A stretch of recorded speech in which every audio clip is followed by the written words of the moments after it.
ayat 21, wa qalu li juludihim lima syahidtum alaina, dan yang setelah berlaku yang demikian, iaitu apa dia? Allah kumpulkan semua musuh Allah di depan neraka.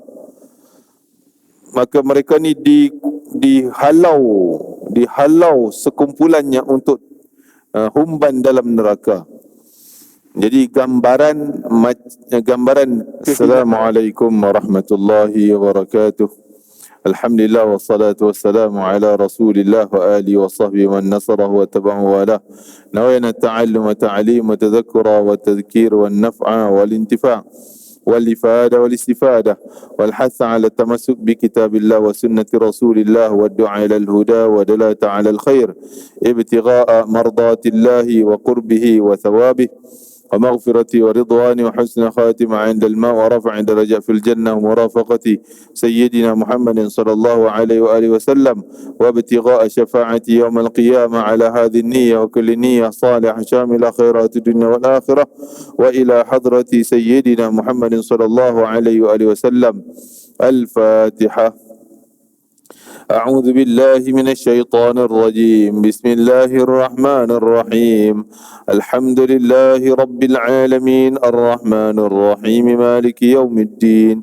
إياك نعبد وإياك نستعين. اهدنا الصراط المستقيم صراط الذين أنعمت عليهم غير المغضوب عليهم ولا الضالين.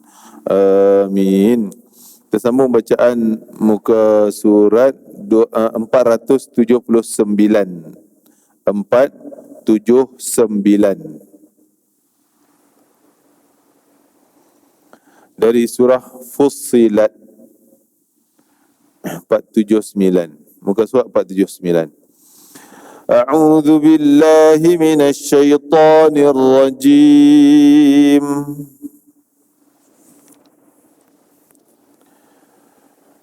Bismillahirrahmanirrahim. Wa qalu li juludihim lima syahidtum alaina.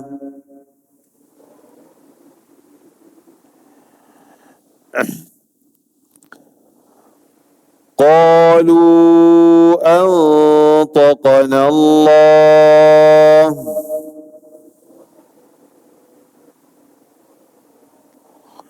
alladhi antaqa kulla syai'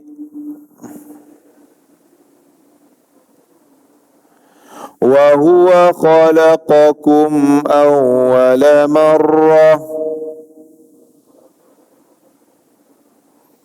wa ilaihi turja'un.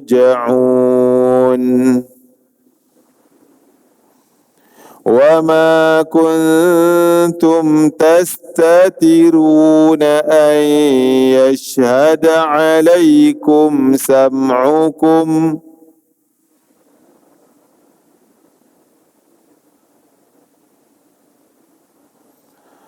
wala absarukum wala juludukum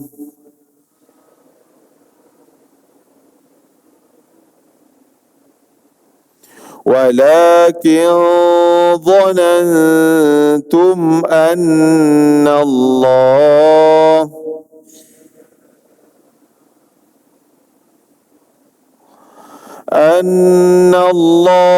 la ya'lamu kathiran mimma ta'malun.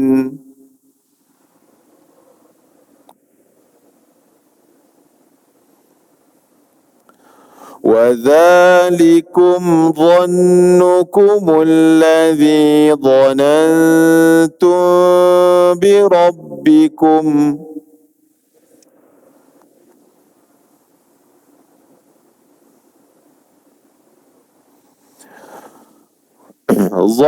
ظننتم بربكم أرداكم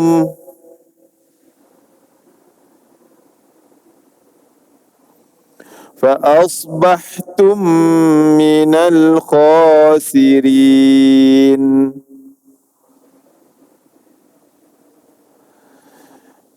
فإن يصبروا فالنار مثوى لهم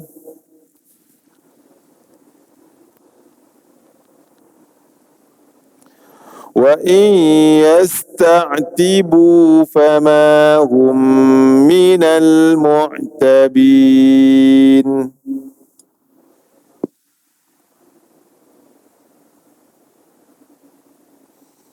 وقيضنا لهم قرناء فزينوا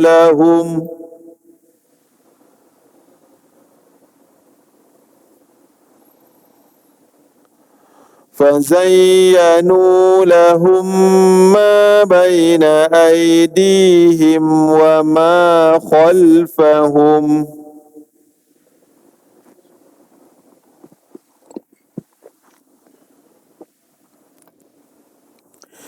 وحق عليهم القول في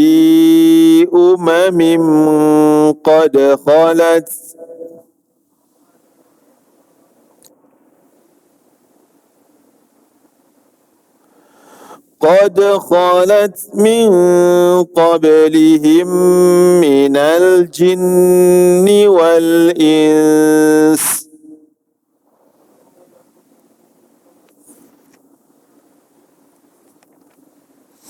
إنهم كانوا خاسرين.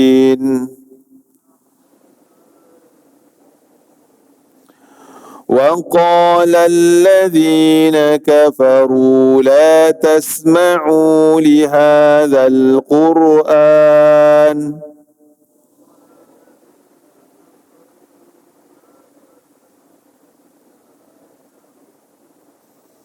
والغوا فيه لعلكم تغلبون.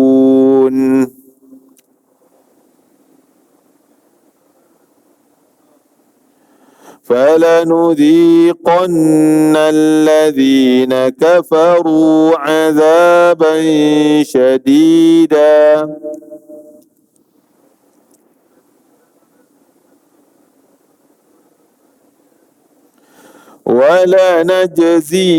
ولنجزينهم أسوأ الذي كانوا يعملون.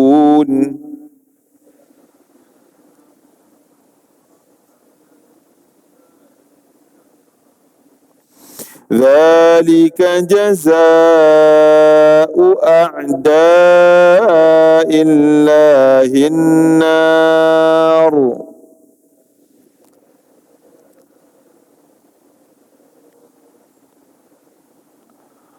لهم فيها دار الخلد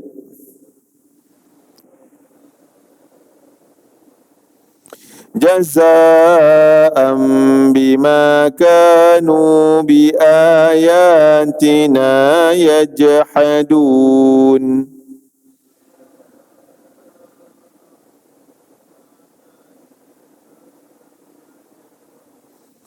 وقال الذين كفروا ربنا أرنا الذين أضلانا من الجن والإنس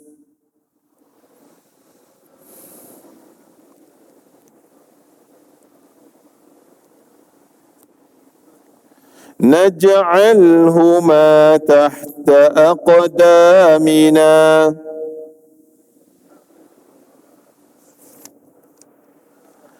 ليكونا من الأسفلين.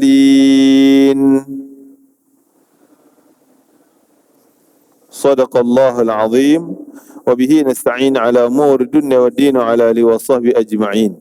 Kita tengok pada ayat yang kita bacakan tadi ayat 21, wa qalu li juludihim lima syahidtum alaina, dan yang setelah berlaku yang demikian, iaitu apa dia?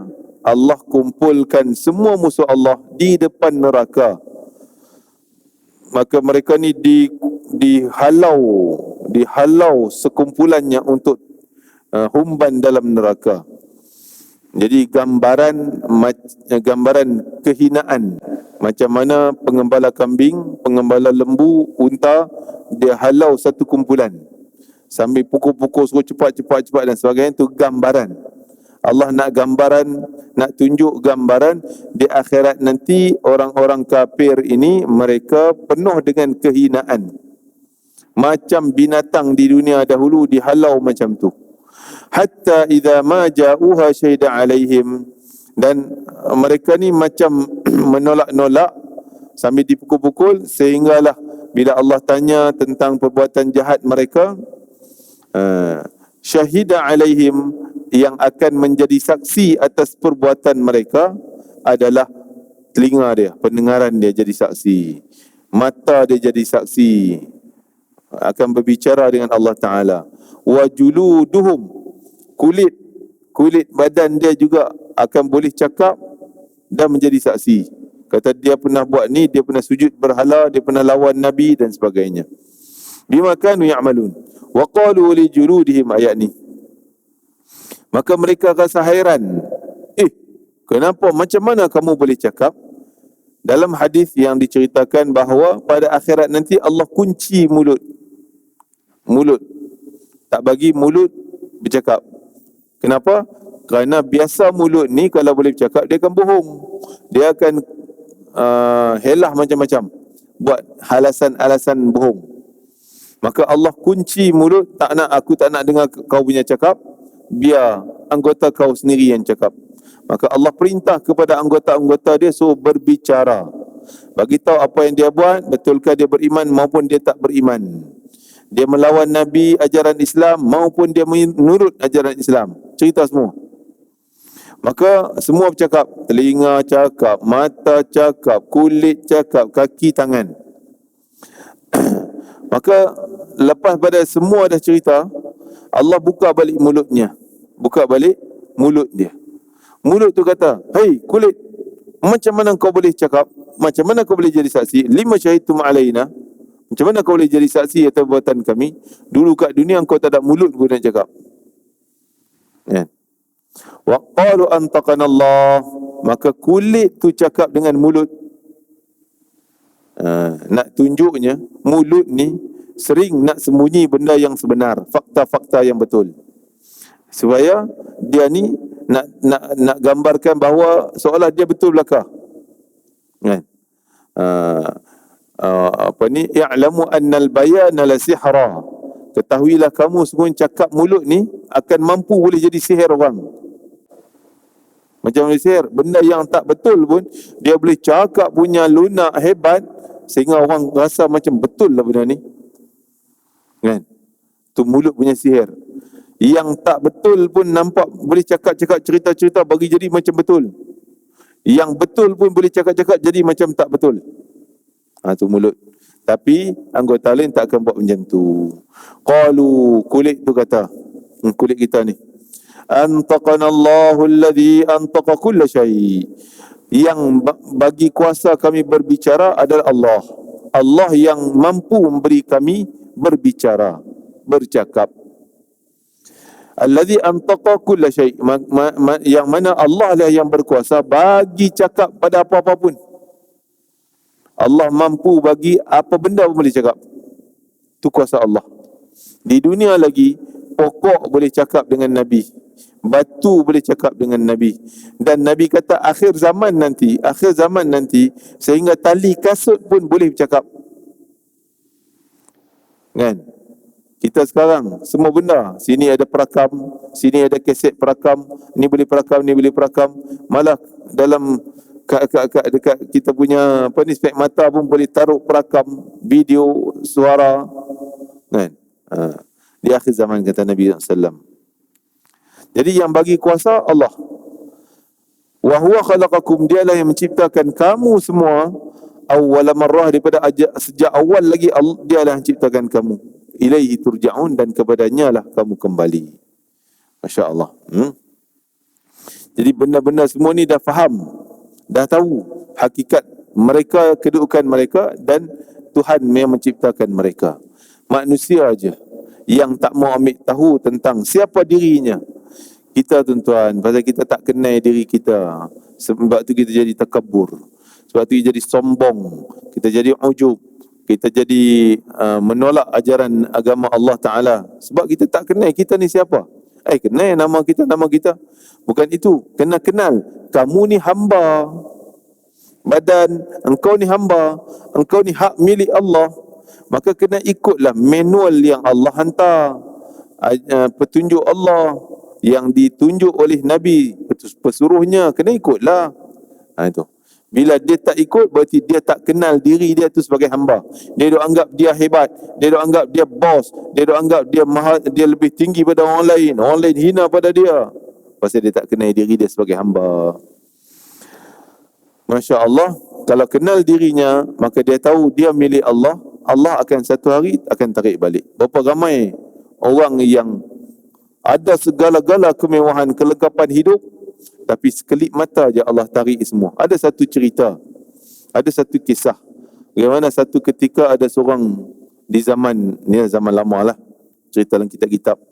Ada seorang, dia datang minta sedekah dalam keadaan mata dia buta, badannya busuk, bajunya kotor. Datang minta sedekah. Daripada, kalau kita ni jabat zakat lah kot, pejabat Baitul Mal kerajaan pada ketika tu. Pergi minta duit. Maka orang yang nak bagi duit ni tengok, aku kenal engkau ni. Sebab engkau ni dulu kaya raya, jutawan, hartawan, harta banyak, kemewahan. Dan pernah kami minta zakat dengan kau tak nak bagi, kau lari. Sebab tu kami kenal engkau. Betulkah engkau fulan-fulan yang duduk situ? Dia pun tunduk, dia kata, betul lah, akulah orangnya. Macam mana kamu ni, baru saja bulan lepas kami pergi minta zakat, sebab kamu masih ada harta banyak. Takkan sekarang ni kamu nak minta sedekah dalam keadaan pakaian macam tu, mata buta, badan busuk? Maka dia pun ceritalah hal dia. Dia kata, memang aku memiliki segala kemewahan, kekayaan yang tak pernah ada pada orang lain. Pada tempat tu, memang kaya sungguh. Kormanya banyak, untanya banyak, kambingnya banyak, harta zaman tu lah. Emas peraknya, anaknya cantik-cantik, isterinya dan sebagainya. Istana mewah hebat. Tapi dia kata satu hari, Allah datangkan api, terbakar kebun kurma, sekali dengan rumah yang ada tengah kebun kurma, sekali dengan anak-anak semua mati. Kambingnya semua mati, unta semua mati, segala harta tak tahu ke mana dah. Habis tak ada apa langsung. Kena bakar api. Api datang, habis semua sekelip mata. Dia kata, yang selamat 3 aja. Diri aku dengan selai pinggang, unta aku seekor, dan anak kecil aku, kesayanganku, anak kecil dia. 3 ni je selamat. Aku, unta dengan budak. Lepas tu dia orang tanya, mana anak? Nanti dulu, dia kata tak habis cerita lagi. Setelah tu, aku ni pasrah lah. Dah habis semua dah, apa nak buat lagi? Pergilah ketuk pintu rumah orang nak minta makanan, sedekah. Ni daripada jutawan, hartawan, tu jadi peminta sedekah. Pergi ketuk pintu rumah orang, orang tengok pun benci. Sebab dulu kau sombong. Waktu ada harta tak nak peduli pada kami. Halau. Pergi minta merempat nak tidur bawah bumbung tepi bumbung rumah orang je pun kena halau, kan? Dah tak ada mana. Dia kata satu ketika letih sangat, tidur je lah tengah-tengah, tak ada bumbung ni, dengan unta sebelah, anak dia kecil menangis. Bila menangis dia pun terlena, tak sedar. Dia terjaga di siang hari, jaga-jaga tengok unta duduk atas anak dia. Unta tu tindih anak dia. Itulah satu-satu zuriat dia, anak dia sayang, pun mati kena tindih dengan unta. Mati pula anak, tinggal 2 je. Maka dia geram dengan unta tersebut, dia pukul unta tu mengamuk. Bila mengamuk, tendang, bagi kick sekali, tendang kena mata aku. Unta tendang kena mata aku, dia kata, sehingga mata aku jadi macam ni, buta. Unta tu tak ke mana, anak pun dah mati, tinggal aku satu je. Unta tak ada dah, anak pun tak ada. Tinggal satu je. Lepas tu aku datang ke sini lah nak minta. Tak ada tempat lain, pergi minta dengan orang halau. Orang benci dengan aku sebab dulu aku sombong dengan orang. Maka itu disebutkan bahawa sekelip mata kuasa Allah, wa ilaihi turja'un. Kena ingat tu, kamu ni kembali pada Allah. Apa yang kamu ada, Allah yang bagi, Allah tarik. Allah boleh bagi, Allah boleh tarik. Sekelip mata, hak Allah Ta'ala. Wa ma kuntum tastatiruna an yashhada alaikum sam'ukum. Maka tidaklah kamu mampu menutup, tastatir, menutup, menyembunyikan. An yashhada alaikum, menyembunyikan telinga ni daripada dia jadi saksi. Kamu tak boleh nak halang. Daripada mata kau jadi saksi, kau tak boleh halang. Daripada kulit kau akan jadi saksi, kau tak boleh halang. Walakin zanantum, tetapi akan tetapi kerana kamu menyangka bahawa Allah ni tak tahu. Kamu ingat boleh tutup telinga, tak bagi telinga cakap, Allah tak tahu. Kamu ingat mata ni bagi tak jadi saksi, Allah tak tahu. Kamu ingat kaki tak boleh jadi saksi, Allah tak tahu. Tak tahu kamu buat sebab saksi dah tak ada. Tidak. Itu sangkaan kamu yang tak betul. Mimma ta'malun, sebenarnya Allah Maha mengetahui. Bukanlah Allah berhajat. Berhajat ni perlu, mesti ada saksi mata, telinga, kaki, tangan. Kalau tak ada saksi, habis Allah tak boleh tahu. Tak. Allah Maha mengetahui segala-galanya. Habis itu kenapa Allah perlu pada saksi? Disebabkan sengaja Allah buat demikian supaya manusia tak ada alasan nak tolak. Kalau Allah kata kamu masuk neraka, pun campak dalam neraka pun, Allah berhak buat demikian. Tapi mungkin kamu tak boleh, kamu akan anggap Allah zalim. Allah zalim. Tiba-tiba masuk neraka, aku tak buat salah tu pun, tak buat ni pun, tak buat ni pun. Padahal yang kau buat, biar tangan kau cakap. Jadi dia tak mampu lagi dah. Tak ada alasan nak elak, maka dia hanya menerima azab demi azab. Jadi sangka baik terhadap Allah Ta'ala, ini satu amalan, tuan-tuan. Menyangka pada Allah dengan sangkaan yang baik adalah satu amalan yang baik. Menyangka sangkaan buruk adalah amalan yang buruk. Macam mana sangka baik pada Allah? Maka kita kena gambarkan apa yang Allah buat pada kita, walaupun kita nampak macam musibah, walaupun kita nampak macam benda tak baik, tapi kita anggap Alhamdulillah, Allah yang buat segala-galanya, semuanya baik. Semua apa yang Allah buat, semuanya baik. Kita kena gambar yang baik. Lebih-lebih lagi bagi orang saat kematiannya dalam keadaan sangka baik pada Allah, maka apa yang dia sangka baik, itulah dia akan dapat. Contoh, kita tuan-tuan, bila orang nak mati, kita jangan pergi kata kat dia, engkau ni jahat, jahat sungguh, kan? Jin lebih jahat daripada jin bertendang engkau ni, kan? Segala kejahatan kau buat, tak bertobat pula habis engkau. Jangan kita bagi sangka yang tak baik pada dia. Wajib untuk kita gambarkan dia, Allah ni Maha menerima taubat. Taubatlah, pasti Allah terima taubat engkau, Allah sayang dengan engkau, Allah selamatkan engkau, padam dosa engkau. Bagi dia sangka yang baik, insya-Allah dia akan dapat apa yang sangka baik tersebut. Kalau kita bagi gambaran sangka yang buruk, dia mati dalam keadaan sangka yang buruk, dia dapat yang buruk disebabkan kita, dosa tu kita juga terlibat yang kita tanggung. Ana inda dhanni abdi bi, kata Allah Ta'ala, aku mengikut sangkaan hambaku. Contoh tuan-tuan, kita diharamkan, kita kata, tiba-tiba kita kena satu musibah, na'udzubillah min zalik, minta jauh, minta simpang. Kena, kita kata Allah ni benci dengan aku ni, Allah tak suka aku ni, tak kenapa, tak tahu. Itu kita buruk sangka dengan Allah.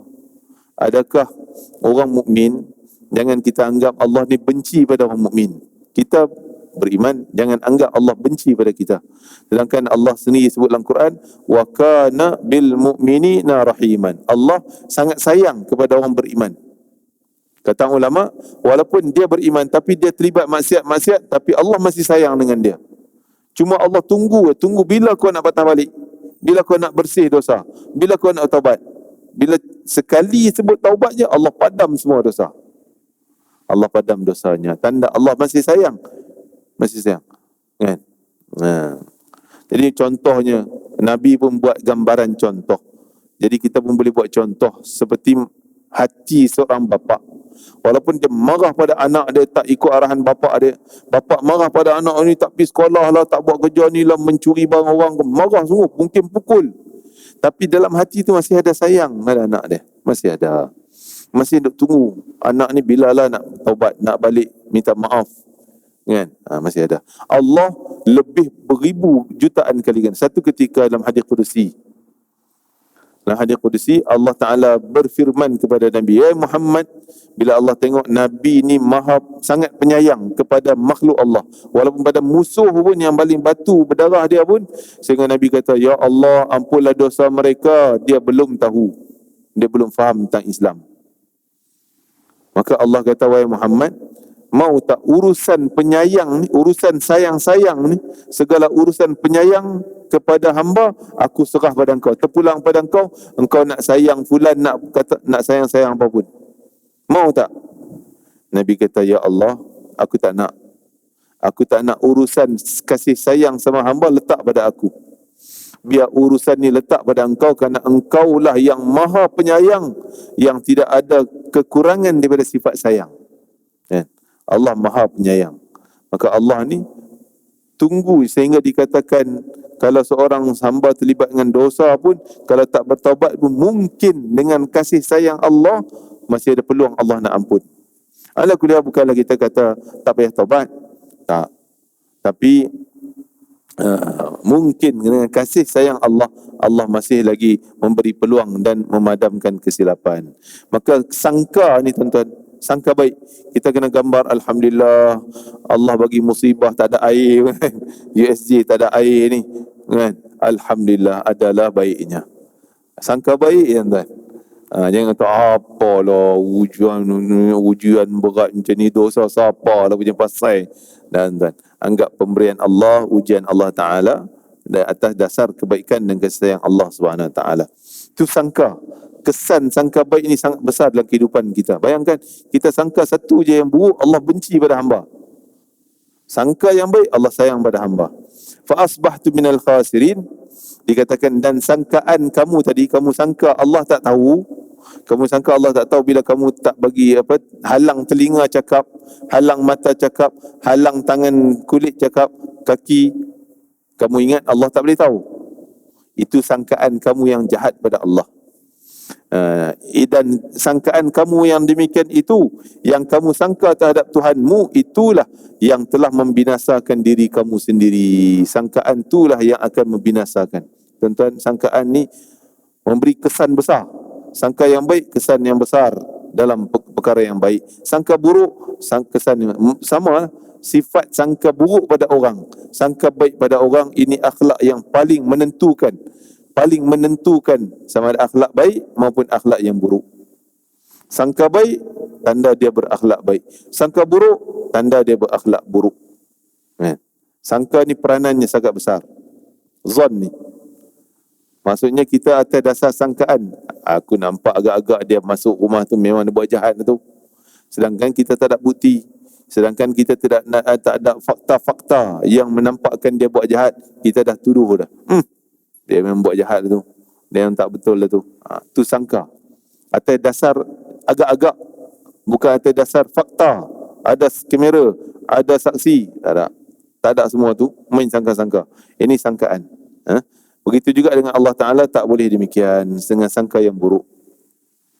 Maka dengan sangkaan kamu itu akan membinasa ardakum, merosakkan dan membinasakan kamu sendiri.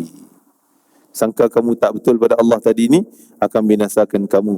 Fa asbahtu minal khasirin, akhirnya kamu jadi orang yang rugi serugi-ruginya. Rugilah di akhirat. Sedangkan peluang sangka baik dengan Allah Ta'ala, peluang untuk mendapat kebaikan. Fa in yasbiru fan-naru mathwal lahum. Oleh itu, sama ada mereka bersabar menderita azab atau sebaliknya, maka sama saja. Kamu kan sabar di akhirat, maksudnya dah kena azab, biarlah, sabar je lah. Sabar waktu tu tak berguna lagi dah. Tak ada guna dah sabar. sabar kena azab. Memang layak, kata Allah, tempat tinggal kamu adalah neraka. Wa in yasta'tibu fama hum minal mu'tabin. Jika mereka memohon peluang untuk mendapat keredaan Allah, maka mereka bukan lagi dari kalangan orang-orang yang diluluskan permohonan mereka. Maksudnya waktu tu baru nak bertobat, ya Allah, kami bertobat pada Engkau, ya Allah, kami mengaku silap kami, ya Allah, kami mengaku Engkau sebagai Tuhan. Tak guna lagi dah. Allah tak akan ambil kira lagi dah pengakuan kamu, taubat kamu di akhirat. Taubat yang Allah nak adalah sebelum kamu mati, sebelum nafas terakhir, sebelum, kata Nabi, malam yugharghir, sebelum nafas kamu dikerungkung, roh sampai dikerungkung, sebelum tu Allah terima taubat. Walaupun tinggi bergunung ganang sekalipun dosa, tetap Allah menerima taubat hambanya jika nak menerima. Ayat tadi diturunkan tentang kisah kulit tadi, bercakap kamu tak boleh nak sembunyi daripada penyaksian Allah. Kamu tak akan boleh sembunyi, tak boleh halang daripada telinga. Ayat ni turun setelah mana Abdullah bin Mas'ud radhiyallahu anhu, Sayyidina Abdullah bin Mas'ud satu ketika dia pergi ke Kaabah waktu sebelum hijrah. Tiba-tiba datang 3 orang lelaki kafir, orang kufar. Datang 3 orang lelaki, seorang Quraisy dan 2 lagi orang luar, keluarga dia orang lah, 3 adik keluarga ni. Datang dekat dengan Abdullah bin Mas'ud. Ketika itu Abdullah bin Mas'ud kata, kathiru syahmin, dia orang ni semua buncit-buncit perut, besar jalan ni kan. Mereka bercakap, dia maka bisik 3 orang, atarawna anna Allah yasma'u kalamana, kamu adakah kamu menyangka bahawa Allah ni boleh dengar cakap-cakap kita duk bisik ni? Kita bisik, dia bisik perlahan. Abdullah bin Mas'ud duduk dekat dengan dia orang pun tak dengar apa yang dia cakap. Tapi bila orang tu kuat sikit suara, baru dia dengar. Dia kata, kamu tahu apa pandangan engkau? Adakah Allah ni dengar cakap kita ni? Kita duk bisik ni. Maka seorang kata, idza rafa'na aswatana sami'ahu, kalau engkau cakap kuat-kuat memang Allah dengar. Wa idza lam narfa'hu, kalau engkau tak cakap dengan kuat, cakap dengan suara perlahan, Allah tak dengar. Ni orang kafir punya akidah ni. In sami'a minhu syai'an sami'ahu kullah. Kalaulah, dia seorang lagi kata, kita kalaulah Allah dengar cakap kita lah, habislah kita duk bisik banyak benda dah, duk kutuk itu, kutuk ini, hina tu, hina ni, habislah. Maka Abdullah bin Mas'ud pergi pada Nabi SAW. Tiba-tiba Allah turun ayat Al-Quran cerita ayat ni. Allah kata, wa ma kuntum tastatirun, kamu takkan boleh tutup daripada pendengaran kamu ni, tak boleh tutup. Allah Maha mendengar, kamu takkan boleh tutup penyaksian Allah melalui telinga engkau dan sebagainya. Ayat yang turunkan tadi. Wa qayyadna lahum qurana fazayyanu lahum ma baina aydihim. Seperti satu kisah juga tuan-tuan, kisah kisah syaitan Quraisy. Syaitan Quraisy mungkin tuan-tuan pernah ingat, saya pernah cerita dulu. Dia berbisik dengan Safwan bin Umayyah. Dia ni jahat, orang Quraisy, orang kafir lah. Memang dia ni jahat sampai orang Quraisy Mekah, orang kafir sendiri yang lain-lain pun panggil dia syaitan. Orang panggil dia syaitan. Jahat dia ni. Satu ketika dia duduk di nyanda kat dinding Kaabah dengan seorang kawan dia nama Safwan bin Umayyah, juga kepala masam ni. Ni kira gangster Quraisy. Jadi waktu tu syaitan Quraisy ni, anak dia masuk perang Uhud, ditangkap oleh Nabi dalam perang Badar. Anak dia ikut perang Badar, anak dia kafir lah, menyertai tentera Quraisy pergi perang, ditangkap oleh Nabi, dia jadi tawanan di Madinah. Dia pun dendam, geram dengan Nabi ni. Nabi tangkap anak dia. Maka dia bisik dengan Safwan, dia kata, macam mana aku ni nak melepaskan anak aku ni, aku kalau boleh lah, dia kata, kalau ada kemampuan sekarang ni, aku nak pergi Madinah, nak pancung tengkuk Muhammad. Memang dia ganas lah. Maka Safwan ni cocok dia, engkau sanggup pergi Madinah bunuh Muhammad seorang diri? Ya, aku sanggup. Tapi dia kata, aku ni ada 2 halangan. Halangan pertama, aku anak ramai. Jadi siapa nak tanggung anak aku kalau aku pergi Madinah? Dan yang keduanya, aku hutang banyak. Siapa nak bayar, nak tanggung hutang aku kalau aku pergi perang di sana? Maka Safwan bin Umayyah, kawan dia cucuk tadi, dia kata, oh beres, anak engkau aku tanggung segala keperluan. Hutang kau aku sanggup bayar, langsai semua hutang kalau kau berani pergi Madinah bunuh Muhammad. Aku pun nak engkau bunuh Muhammad. Ni dia orang duk bisik di Mekah. Di Mekah berdua orang duk sembang, tak ada orang lain yang boleh dengar. Nabi di Madinah dah tahu apa yang mereka bisik. Kan? Jadi dia pun bila Safwan dah bagi jaminan, okey kau tanggung segalanya, dia balik pakai baju besi, bawa pedang, bawa anak panah, segala kelengkapan perang, terus meluru dia ke Madinah. Sampai Madinah, dia ditangkap oleh Sayyidina Umar Al-Khattab. Sayyidina Umar tangkap dia, pegang baju ni, heret cekik tengkuk dia, tarik baju, masuk dalam masjid. Nabi kata, lepas dia wahai Muhammad, wahai Umar, lepaskan dia. Jangan buat kasar pada dia. Sebab Sayyidina Umar kenal dia ni. Dia ni syaitan Quraisy. Jadi Rasulullah suruh lepaskan, tarik dia elok sebab dalam masjid, bawa main elok dalam masjid. Berdepan dengan Nabi SAW. Maka dia tanya, apa tujuan kau datang ke Madinah? Dia pun ketika tu takutlah Umar ada ni, Sayyidina Hamzah, Abdul Muttalib, semua hero-hero yang keliling Nabi ni, dia pun takut juga. Maka dia menggeletar, dia kata tak ada apa. Aku datang ni saja nak bincang dengan engkau untuk pembebasan anakku, tebusan anakku. Nak bebas. Maka Nabi kata tak, wahai apa nama dia? Syaitan ni panggilan orang. Maka Nabi kata bukan, tujuan kamu bukan yang tu. Betul tak? Sebelum kau datang daripada Mekah, engkau duduk dengan Safwan bin Umayyah di dinding Kaabah. Engkau bercakap pada Safwan, kau sanggup datang Madinah nak bunuh aku. Tapi dua halangan, anak ramai, hutang banyak. Safwan sanggup tanggung segala-galanya dan engkau terus meluru datang nak bunuh aku. Terus dia terkejut. Macam mana Nabi boleh tahu? Sedangkan dia hanya bisik-bisik, cakap sembang perlahan-lahan di Mekah. Nabi duduk Madinah, jauh tuan, 450 km. Tapi Nabi boleh tahu, boleh quote apa yang dia cakap, boleh sebut satu persatu apa yang dia sebutkan. Wallahu ta'ala alam. Dan insya' jadi kita insya-Allah akan datang, kita sambung baliklah tafsiran separuh muka ni. Memang tak sempat kita nak habis. Ala kulli hal, kesimpulan daripada ayat yang disebutkan tadi, bahawa di akhirat nanti semua ni Allah akan paksa untuk berbicara, menjadi saksi pada perbuatan kita.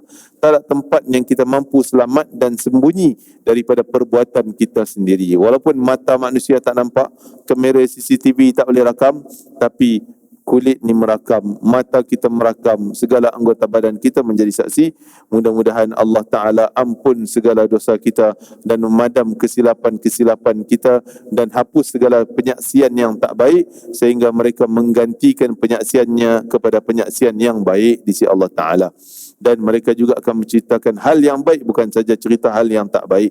Mudah-mudahan Allah Ta'ala akan beri taufik kepada kita semua, selindungi kita daripada bala, wabak, ghala, adza, penyakit dan segala jenis penyakit, segala jenis benda-benda yang membahayakan dan musibah yang menimpa kaum muslimin. Dan Allah angkat kesusahan kita ketika ditimpa musibah ini, dan mudah-mudahan Allah gantikan kita dengan yang lebih baik dan pahala yang besar-besar berganda di sisi Allah SWT. Ala dinni bi rahmatika ya arhamar rahim. Sallallahu alaihi wasallam Muhammadin wa ala alihi wasallam. Alhamdulillah rabbil alamin. Taqabbalallahu minkum, minkum taqabbal ya karim. Assalamualaikum warahmatullahi wabarakatuh.